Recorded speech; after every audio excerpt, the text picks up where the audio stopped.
ठंड का मौसम था, बाग हरियाली से दमक रहा था। तभी बादशाह अकबर ने सभापतियों को बाग में दरबार लगाने का हुक्म दिया।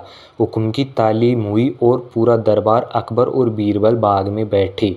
अकबर के आदेश पर बीरबल ने सभा में न्याय का कार्य देख रहा था। कई लोगों की न्याय याचिका सभा में पढ़ी गई, जिनका बीरबल ने अपनी सूझबूझ से न्याय किया। लगभग सारी याचिकाएं पढ़ी गई, जिनका न्याय कार्य कई घंटे में बीत गए। थोड़ी देर बाद दरबार में एक व्यापारी आया। उसने चोरी की अर्जी लगाई। उसने कहा, एक बार वो दिल्ली गया था, वहाँ उसने सोने का कबूतर देखा।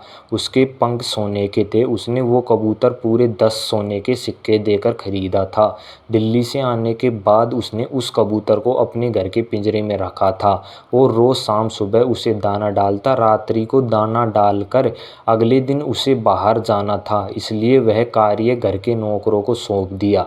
जब वह वापस आया तो कबूतर पिंजरे में नहीं था। अब उसे नौकरों पर शक है कि उन्होंने मेरे कबूतर को मार दिया, पर उसके पास कोई सबूत नहीं है।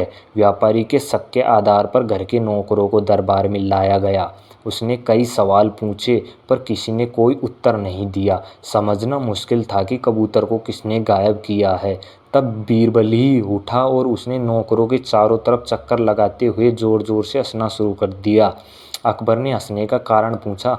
तब बीरबल ने हंसी रोकते हुए बोला, महाराज, चोर तो हम सबके सामने ही है। उसने जब कबूतर को पकड़ा तो कबूतर के पंख उसकी पीठ और कमीज के ऊपर चिपक गए, जिसे वह हटाना भूल गया और दरबार में आ गया। बीरबल की बात सुनकर एक नौकर घबराया और उसने अपने हाथों को अपनी पीठ पर फेर कर जानने का प्रयास किया, क्या उसकी कमीज पर पंख है। ऐसा करते हुए बीरबल ने उसे देख लिया और झट से आगे कर चोर के रूप में दरबार में पेश किया। सबने उसकी कमीज देखी, जिस पर कोई पंख नहीं था। तब बीरबल ने कहा, उसने चोर को पकड़ने के लिए झूठ कहा था। उसे पता था जिसने चोरी की है वो अपनी पीठ जरूर हाथ बढ़ाएगा और अन्य नौकर सहजता से दरबार में खड़े रहेंगे।